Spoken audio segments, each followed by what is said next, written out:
Hello, welcome to my channel.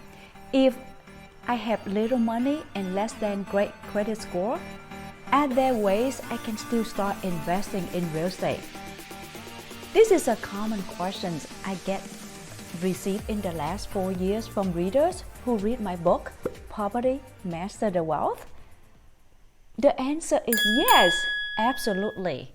This video will give you a brief overview and helps you to focus on real estate strategies that is most suitable to your circumstance. If this is your first time visiting my channel, please subscribe and turn on the notification bell. This channel is about investing in cash flow real estate, achieving your financial independence, and then making an impact. My name is Korianne. I am a real estate investor since 2001. I achieved my financial independence when I was 35 years old after consistently investing in cash flow properties over 8 years. Before I go further, let me share with you how I got started with real estate investing. After I attended my very first weekend real estate seminar many years ago, I was overwhelmed on the number of different real estate strategies, and I found out it's hard to do them all at once and do well. I'm glad that I took the time back then to learn about each of them and then pick the one real estate strategy that fits my overall investment goals. In this video, I'm going to focus on other real estate strategies that even investors with little money and credit challenges can use to get started in real estate investing. They are wholesaling, subject to, owner finance, and fix and flip. I will provide you with the high-level overview of these strategies so that you can save time and get your focus going in a right directions. In general, real estate investing will take two things: capital and or labor.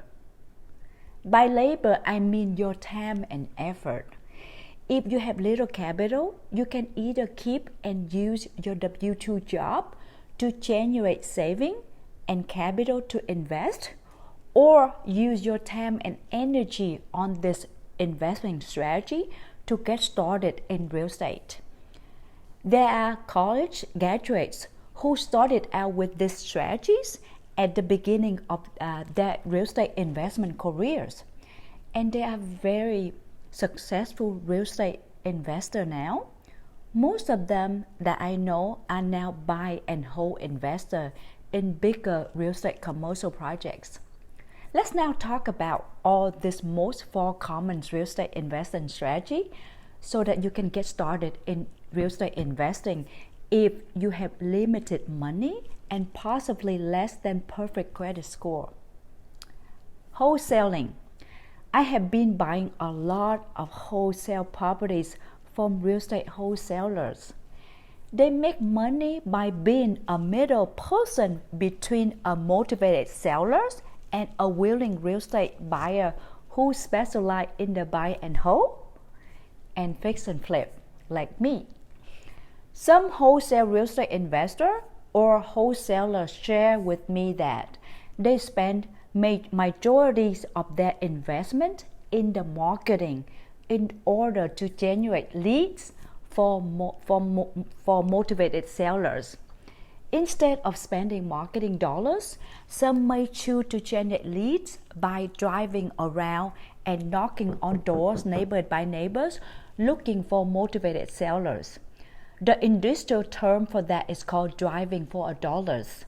Whatever best fit for you, think creatively. The second one is called subject to.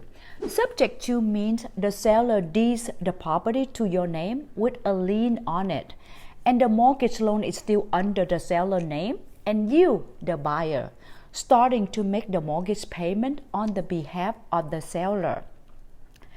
You will not need to get a mortgage loan when you don't have a good credit. You need to know how to structure the deal so that at the end you will make the monthly cash flow from the monthly rental income minus the monthly mortgage expenses. You need to know the rules and regulations in your state. You should work with a real estate attorney before entering any subject to contract. The third strategy is called owner finance. The seller is a bank that gives you the loan. They hold the mortgage note. You make the payments to the seller monthly upon the agreeable term between both parties. The deed of trust is transferred into your name. As with all the mortgages, the lender, in this case is the seller, has the lien on your property. You need to know the rules and regulations in your state, and you must work with a real estate attorney before entering in any owner financing contract. The last one is called the fix and flip. Is probably one of the most common strategy you may have heard of more often. It is a strategy where you buy properties below market value, but this property need updates to bring them to the market conditions, then resell it to make a quick big check profit.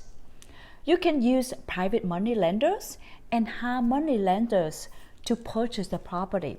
You should learn more about these 4 strategies before deciding which is the best fit for you, so you can learn in depth the skills needed to be a successful real estate investor.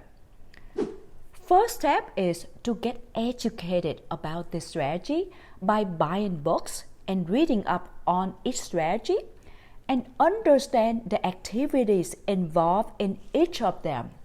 Then you find out how much time each will require from you to make it work based on your finance situations and your time commitment. The second step is to find a mentor who specializes in the strategy that you want to master in. You may consider offering up to work for them for free so you can learn the skills. Offer to help them first before asking for help. Most of the successful real estate investors are very busy and they may give some project to you to work on. The best way to understand a subject is by doing. I have been working with real estate wholesalers in the market that I have been buying wholesale projects since 2004 and successfully selected a few that I have had a long-term business relationship with. I have not used owner finance, wholesale, or subject to personally, but I have bought a lot of wholesale properties from real estate wholesalers. Most of them I keep for a long-term holding for cash flow, and some of them I flip and fix and flip to accumulate cash reserve. You can be a successful real estate investor by focusing on one strategy at a time. Most of my real estate projects for buy and hold because I do want the benefits that come with the investment, like the monthly cash flow, tax advantages, equity paying down, and appreciation based on the inflation rate. I recommend that you consider building your long-term wealth by keeping 1 or 2 properties in your buy and hold bucket. Eventually, someday, if or when you do not want to work anymore, or if you cannot work for any reasons, then you have a stream of passive income to provide you the same quality of life that you are currently having. To truly create financial independence and wealth, you need to think about how to acquire asset-based income investments that generate consistently monthly cash flow income for you while you sleep. I personally did the fix and flip between 2009 and 2011 to accumulate cash reserve for our buy and hold portfolio. It is a great way to get a big check, but I ended up paying high income taxes as it is considered active income. I did not like that as much because I prefer the forever checks, the monthly cash flow, and all the benefits that come with the buy and hold strategy. Fix and flips is like another job. When I sell it, then I have to go back look for another property to do it all over again. So it's pretty much like a job. You need to know where you are with your finance and time commitments and what you like to do, and then learn and master one strategy before you venture out the next real estate strategy. Be a master of it. I hope you find this video useful and provides you with a bit of clarity and focus. Let me know in the comment below if you have used any of the real estate strategy that I just mentioned above, and also, do you have a favorite real estate strategy that you have been using and why? Thank you for watching. Let's learn, invest, and make an impact. Ciao!